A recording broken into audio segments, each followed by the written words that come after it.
백나루 마을방송국 청취자 여러분 안녕하세요. 아침 10시 이야기 소파 송디의 클린테라피 문을 열겠습니다. 저는 클린테라피 주인장 정리 이야기꾼 송정아입니다. 요즘처럼 습기가 많고 꿉꿉한 날씨에는 별일 아닌 것에도 신경이 쓰이고 짜증이 나죠. 이럴 때일수록 주변 정리는 가능한 한 겉으로 드러나지 않게 깔끔하게 하는 것이 좋아요.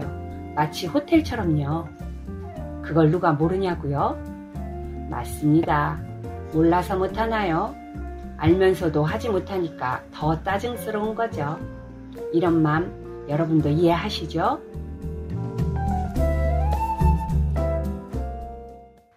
지난번 테라피 시간에 사놓고 입지 않는 옷에 대한 얘기부터 시작해서 패션과 환경 문제까지 생각해 봤잖아요.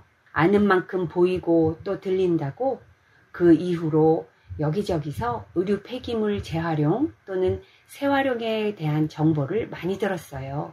재활용 의류라고 하면 페트병을 원료로 한 섬유로 만든 옷이라고만 알았는데 그것 말고도 훨씬 다양한 방법으로 재활용 또는 재활용되고 있더라고요. 옷을 만들어내는 생산자랑 소비자의 의식이 그만큼 함께 변화하고 있다는 거겠죠. 재활용하니까 하고 떠오르는 저희 집 살림살이가 하나 있네요. 얼마 전 친정엄마한테 받아온 고기 구이판. 지름이 한 40cm 정도 되는 너비에 닭 한 마리를 통째로 품을 수 있을 것 같은 높이의 뚜껑까지. 일단 첫인상부터 여간 부담스럽지 않은 녀석이었어요. 당연히 선뜻 받기가 쉽지 않았죠. 하지만 아이고 애들 삼겹살 좋아하잖아. 이 불판 사용하면 고기 구워 먹을 때 기름기도 쏙 빠지고 얼마나 좋은데 왜 안 가져가겠다는 거야? 하시면서 엄마가 딱 한 번 사용한 거니까 가져가서 잘 써보라고 계속 보채시는 바람에 결국 집에 들고 오고 말았어요. 첫인상은 틀리지 않았죠. 역시나 엄마가 딱 한 번 사용했다던 그 고기 불판은 우리 집에서도 용도대로 쓰이지 못하고 뒷베란다에서 자리만 차지한 채로 지금까지 그저 먼지만 쌓여가고 있습니다. 송디의 정리 기준에 따르면 앞으로도 사용할 일 1도 없어 보이는 정리 대상 품목. 하지만 정리하려고 마음먹을 때마다 엄마가 주신 건데 그래도 그럼 안 되지 하는 미련 때문에 처분하길 망설이고 있는 그야말로 애물단지가 되어버렸어요. 여러분도 이런 물건 집에 하나쯤 갖고 계시죠? 우리 한번 이번 기회에 굳게 맘먹고 처분해 볼까요? 자, 그럼 여기에서 망설이는 우리에게 기운을 주는 노래로 럼블피쉬의 으라차차 듣고 올게요. 노래 듣고 와서 사용하지 않으면서 그렇다고 버리지도 못하고 있는 애물단지 생활용품 정리법에 대한 얘기 계속해봐요.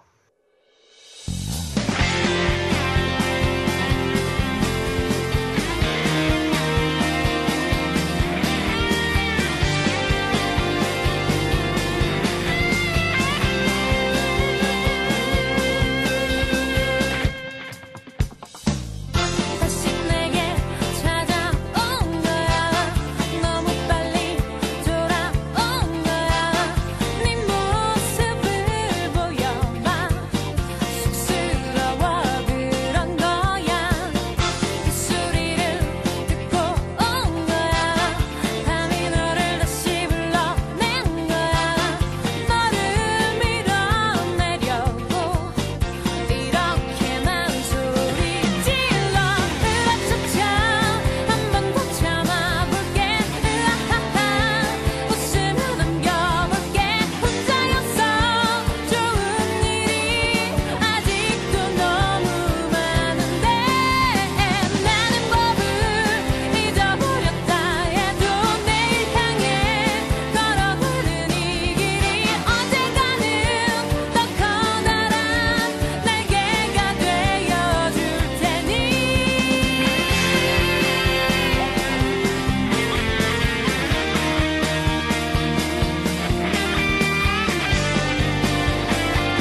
자, 그럼 뒷베란다 대장 애물단지 가장 손쉬운 정리법에는 뭐가 있을까요? 그렇죠. 그냥 내다 버린다. 이렇게 버리면 철은 철대로, 유리가 섞인 뚜껑은 뚜껑대로 분리배출 되겠고, 철판은 공장으로 가서 녹여지겠죠? 하지만 이렇게 그냥 녹여버리기에는 엄마 말씀대로 너무 새 것인데다 고기 구울 때 제법 유용한 쓰임새를 갖고 있잖아요. 나는 아니어도 누군가에게는 필요한 용품일 수 있다는 거죠. 이렇게 나는 사용하지 않지만 다른 누군가에게는 쓸모있는 물건이 새 주인을 만나 재사용되려면 어떤 과정을 거쳐야 할까요? 우선 번개장터나 당근마켓과 같은 중고거래 사이트를 이용해서 직접 새 주인을 찾아보는 방법이 있을 거예요. 고기불판처럼 부피가 크고 무거운 물건은 배송비가 많이 나가니까 당근마켓 같은 동네 사람들과 연결해주는 사이트가 좋을 것 같아요. 사실 돈을 받고 팔겠다는 생각보단 잘 사용해줄 사람을 찾고 싶은 마음이 더 크거든요. 무거운 불판을 싣고 가기 위해 직접 차를 몰고 오셔야 하는 번거로움을 생각하면 당근마켓에 무료 나눔으로 올려도 좋겠다는 생각이 드네요. 또 다른 방법으로는 구딜스토어나 아름다운 가게에 기증하는 거예요. 알아보니까 기증이 가능한 물품 종류나 기증 방법, 기증한 물건이 처리되는 과정이 두 단체 모두 대동소이하더라고요. 기증이 가능한 품목은 다양한 생활잡화, 남녀의류, 영유아 잡화, 도서음반, 소형 가전 등이에요. 그럼 기증받지 않는 물건은 무엇일까요? 한마디로 판매할 수 없는 물건은 기증받지 않는다고 생각하면 되겠더라고요. 예를 들어 사용한 침구나 내의류, 유통기한이 얼마 남지 않은 물품, 보풀이나 오염이 있는 의류, 오래된 아동도서, 고장난 물품 같은 것들이요. 두 단체 모두 기증받았지만 자격 미달인 물건이 많아서 판매가 가능한 것만 선별해내고 그 나머지를 쓰레기로 처분하는데 애를 많이 먹고 있다는 사실도 알게 되었어요. 기증하기 전에 나라면 이 물건의 가격을 매겨서 판매할 수 있겠는지 여부를 먼저 따져보고 기부 물품을 결정해야 되겠더라고요. 만약 기증할 물건이 많으면 운반을 어떻게 하냐고요? 걱정 마세요.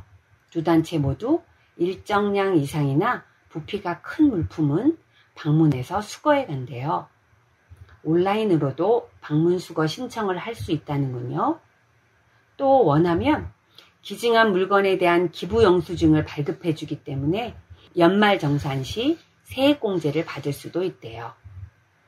그동안 전 그냥 기부만 하고 기부 영수증은 챙겨받지 않았는데 다음번엔 한번 신청해 볼까 봐요. 기증하고 며칠 후에 분리 작업이 끝나면 휴대폰으로 영수증을 보내준다고 하더라고요. 이렇게 기증한 물건은 우선 분류를 하고 가격을 책정해서 매장에 진열하고 판매를 하는데 거기서 나온 수익금으로 아름다운 가게는 소외된 이웃을 지원하고요.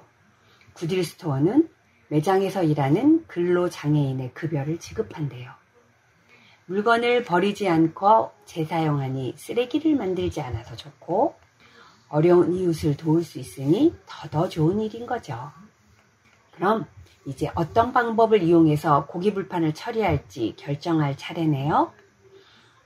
당근마켓에 올려보면 어떨까 하고 당근 전문가인 딸내미에게 물어보니까 주방용품은 자기 전문 분야가 아니라며 대답을 회피하는 거 있죠?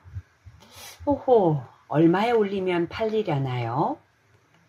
여러분은 중고 물건을 사서 써본 적이 있으세요? 그렇게 알뜰한 우리 엄마도 중고품 사용엔 질색을 하시거든요. 남이 쓰던 물건 함부로 집에 들이는 거 아니라면서요. 그런데 우리 부모님 세대는 거의 다 비슷한 생각을 갖고 계신 것 같아요. 물건에는 사용하던 사람의 기가 담겨 있어서 물건을 따라 전 주인의 기운이 따라 들어온다는 거지요. 그러니까 원래 사용하던 사람에 대해 잘 알지 못하는 중고품을 쓰면 나쁜 일이 생길 수도 있다.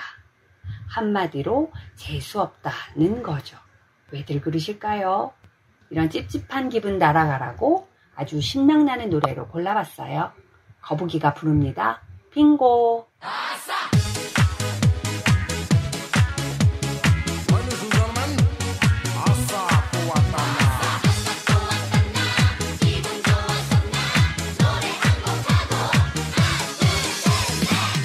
것만 같은 행복한 기분으로 입에 박힌 관념 다 버리고 이제 또 맨주먹 정신 다시 또 시작하면 나 이루리라 다 나 바라는 대로 지금 내가 있는 이 땅이 너무 좋아 이민 따위 생각한 적도 없었고요 같은 시간 아끼고 또 아끼며 나 비상하리라 나 바라는 대로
지나가고 또 느끼면서 매일매일 밀어가고 그래서 해보고 싶은 가보고 싶은 요새 단 아무도 못 가는 이 청춘 산 속에도 저 바다 속에도 이렇게 행복할 순 없을 거야 랄랄랄라 구름 타고 세상을 알아도 지금처럼 좋을 수는 없을 거야 랄랄랄라 모든 게 마음먹기 달렸어 어떤 게 행복한 삶인가요 사는 게 힘이 들다 하지만 쉽게만 살아가면 재미없어 빙고 이해할 수 없다면 즐겨봐요 힘들다 불평하지만 말고 사는 게 고생이라 하지만 쉽게만 살아가면 재미없어 빙고 독한 인생 고귀한 삶을 살며 부끄럼 없는 투명한 마음으로 이내 삶이 끝날 그 마지막 순간에 나 웃어보리라 나 바라는 대로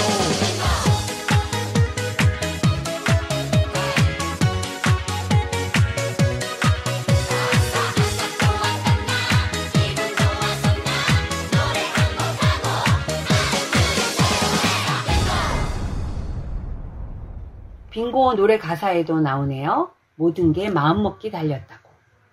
엄마의 영향이겠죠? 저도 중고품을 그렇게 아무렇지 않게 생각하는 편은 아니에요. 딸내미가 처음 당근마켓을 이용해서 남의 옷을 그것도 돈을 주고 산다고 했을 때 너무 당황했던 기억이 납니다. 꼰대라고 할까봐 표현을 못했지만요. 그런데 정말 마음먹기 나름이라고 요즘은 필요한 물건이 있으면 일단 중고마켓부터 떠올릴 정도로 제 생각이 많이 바뀌었어요. 처음 중고마켓을 통해 제가 거래한 물품이 뭔지 아세요? 바로 우리 집 강아지 쪼롱이를 위한 계단이었어요. 제 값을 주고 사려니 너무 비싼 거예요. 그래서 당근마켓 앱을 깔고 몇 날 며칠 지켜봤는데 마침 안성맞춤인 물건이 딱 하니 나온 거 있죠. 상태도 괜찮은데 가격은 반값. 아, 이래서들 중고마켓을 이용하는구나. 행운을 잡은 것처럼 신이 나더라고요. 그 후로 딸이 독립했다가 다시 집으로 돌아오면서 필요 없어졌다면서 어떤 아저씨가 내놓은 전신 거울을 단돈 10,000원에 얼른 집어왔고요. 핸디형 스팀 다리미는 포장도 뜯지 않은 새 제품을 반값은 아니지만 인터넷 쇼핑몰 가격보다도 훨씬 저렴하게 구입했답니다. 특히 중고거래 사이트는 알림 설정 기능이 있어서 원하는 물건이 올라왔는지 바로 확인하고 거래할 수 있어서 좋더라고요. 이번에는 굿딜스토어나 아름다운 가게 같은 기증품 판매 매장에 가볼까요? 전 구청 옆에 있는 굿딜스토어를 종종 가는 편이에요. 요즘은 기업에서 기증받은 제품도 많아서 뜻밖의 상품을 만날 때가 있거든요. 최근 득템한 제품으로는 버버리 향수와 2개에 5,000원에 판매한 운동화가 있는데, 운동화는 같이 갔던 선생님과 하나씩 골라 가졌으니까 2,500원에 갖고 싶었던 스니커즈 슬리퍼를 산 거죠. 버버리 향수는 딸아이도 너무 괜찮다고 해서 다음날 불이 나게 달려가 하나를 더 사온 기억이 나네요. 굿딜스토어에 진열된 의류 대부분이 중고 제품이지만 깨끗하게 세탁해서 컬러별, 디자인별로 진열해놔서 구경하다 보면 시간 가는 줄 몰라요. 마음에 들면 입어볼 수도 있고요. 뭐든 하나씩밖에 없기 때문에 당연하죠. 기증받은 옷이니까. 일단 마음에 드는 옷은 장바구니에 담아야 돼요. 한 바퀴 돌아보고 다시 오면 다른 손님 손에 들어가 있기 쉽거든요. 그런데 장바구니에 한가득 골라 담긴 했어도 막상 뭘 사야 할지 망설일 때가 많아요. 이럴 때마다 전 호주에 사는 제 친구, 왜 지난 시간에 소개했었죠? 재활용 디자이너. 그 친구 생각이 납니다. 그 친구 안목이라면 새 옷 뺨치는 중고 옷들을 골라낼 수 있을 테니까요. 안쪽에는 다양한 생활용품이 진열되어 있는데 오래된 것 같아 보이기는 해도 사용감이 거의 없는 제품이 대부분이에요. 누가 사용한 물건을 터부시하는 우리 엄마처럼 우리나라 사람들에게 중고품 사용은 아직까지 익숙치 않은 문화여서일까요?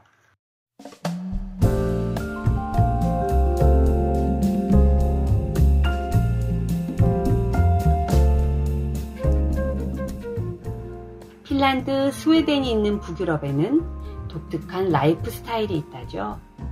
화려하지 않고 실용적이면서도 친환경적인 그들만의 생활 감각. 이제는 글로벌 브랜드가 된 북유럽 가구나 의상에서 어렵지 않게 찾아볼 수 있는데요. 특히 핀란드 사람들은 옷이나 물건을 사기 위해 중고 매장을 찾는 게 너무나 일반적이고 익숙하다고 그래요. 동네마다 중고품을 판매하는 매장이 있고요. 가게마다 매장 운영 스타일이나 판매하는 중고품이 저마다 특색이 있어서 단골 매장에 들러 구경하는 걸 커다란 즐거움으로 여긴다네요. 사람들이 중고 물품을 얼마나 좋아하면 새 물건을 판매하는 대기업이 중고 매장을 운영하는 업체랑 협업을 다 하겠어요. 핀란드 사람들은 오래된 물건과 옷에 애정을 가지고 거기에 자신만의 개성을 입혀 독특한 스타일을 만들어낼 줄 안대요. 지구 환경을 위해서도 아주 바람직한 생활 문화가 아닐 수 없죠. 어머나, 애물단지 고기불판 어떻게 처리하나 고민하다가 핀란드 사람들의 중고품 사랑 얘기까지 하게 됐대요. 어서 정신 차리고 고기불판 깨끗하게 닦고 반짝반짝 광내서 중고마켓에 한번 올려놔 봐야겠어요. 삼겹살 구워먹기 좋아하시는 분들 송디의 중고매장에 한번 구경 오세요. 지금까지 작가와 진행 송정화, 연출 김미연, 녹음 편집 은유, 제작에는 은행나루 마을방송국이었습니다. 감사합니다.